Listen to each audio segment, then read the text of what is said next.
که انسان د الله دا دونه نعمتو ته فکر وکړي آیات کریمه کې راځي وان تعودوا نعمت الله لا تحصوها که تاسې د الله جل جلاله نعمتونه حسابوي نو دا تر حساب لاندې نه راځي نه سا حسابلی نه حساب پای ته رسولی شي که انسان قطع نظر له خپلې شاوخوا د کائناتو له نظامه ما سوا په دې خپل ځان کې فکر وکړي انسان سره الله څونه نیکۍ کړي دي د انسان په ځان کې انسان ته سترګې ورکړي دي هغه څوک د سترګو په قدر پوهېږي چې سترګې نه لري هغه ته چې ووایه چې سترګې څونه لوی نعمت ده نو هغه یې په قدر پوهېږي له ما او ستا سره سترګې ستا موږ یې په قدر باندې نه پوهېږو انسان ته الله جل جلاله په دې خپل بدن کې غوږونه ورکړي دي څونه لوی نعمت ده هغه څوک د غوږو په نعمت باندې پوهېږي چې هغه په غوږو نه عربي کوم وي انسان ته الله لاسونه ورکړي دي څونه عظیم احسان ده څونه لوی نعمت ده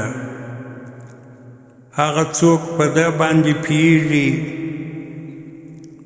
چې لاسونه نه لري نو هغه د لاسو په نعمت پوهېږي انسان ته الله پښې ورکړي دي چې زړه یې هر ځای ته وغواړي پر خپلو پښو باندې هغه ځای ته په هوسایي او په ارامي ځان رسولی شي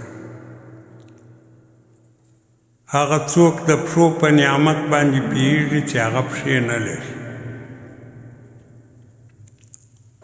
انسان ته الله دماغ ورکړی د منصوبې جوړوي فکر کوي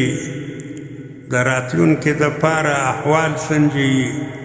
د راتلونکي دپاره بندوبست کوي انسان ته الله ژبه ورکړې د خبرې په کوي یو د بله د مفاهمت د پوهۍ په رابطه خبرې کوي الله پاک وایي الرحمن علم القرآن خلق الانسان علمه البیان الله انسان پیدا کړی د خبرې ورښولي نور حیوانات دي تر انسانانو زورور دي مگر خبرې پر ژبه باندې نسته اتفاق نسی کولای مشورې نسی کولای د ځان د دفاع بندوبست نسی کولای انسان ته بیا الله ژبه ورکړې ده د ژبې په رابطه مشورې سره وکړي یو د بله خبرې سره وکړي ځان سره پوه کړي منصوبه جوړه کړي بندوبست وکړي د ځان دفاع وکړي ځان ته منفعت ورسوي د ځان دپاره خیر پیدا کړي د ځان دپاره د خیر لار پیدا کړي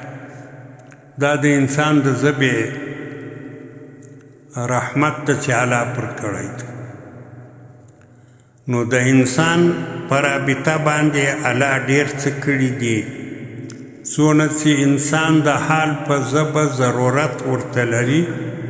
دغونه احسانات بلکې تر هغه زیات الله ورسره کړي دي آخر الامر انسان هم د یو څه دپاره پیدا ده چې انسان د خپل شاوخوا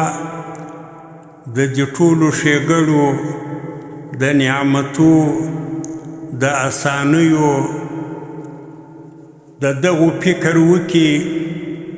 او بیا دا خپل مختصر ژوند ورسره وسنجي نو انسان دې نتیجې ته رسېږي چې آخر له ما خو مې یو څه غوښتونکي دي یو سړی راولي کور ته روپۍ ورکوي ډوډۍ ورکوي چای ورته راوړي نو آخر هغه فکر کوي چې آخر له ما خو مې یو څه غوښتونکي دي زه به مې یو څه کوم داسې انسان د الله جل جلاله په دې غټ عظیم کور کې چې الله ورته جوړ کړی ده د انسان دپاره هر څه بندوبست الله کړی ده آخر انسان هم دې ته متوجه شي چې له ما به مې یو څه غوښتل کېږي له ما څخه الله څه غواړي الله جل جلاله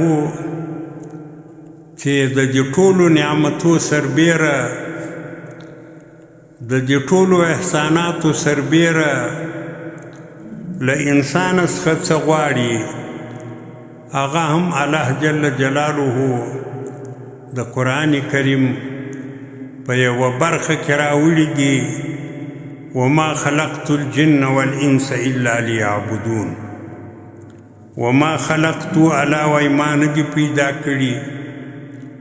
الجن پیریانان والانس انسانان الا لیعبدون الا لیعرفون معنا چې دوی ما وپېژني الله جل جلاله انسان د دغه مقصد دپاره پیدا کړی دی چې انسان الله وپېژني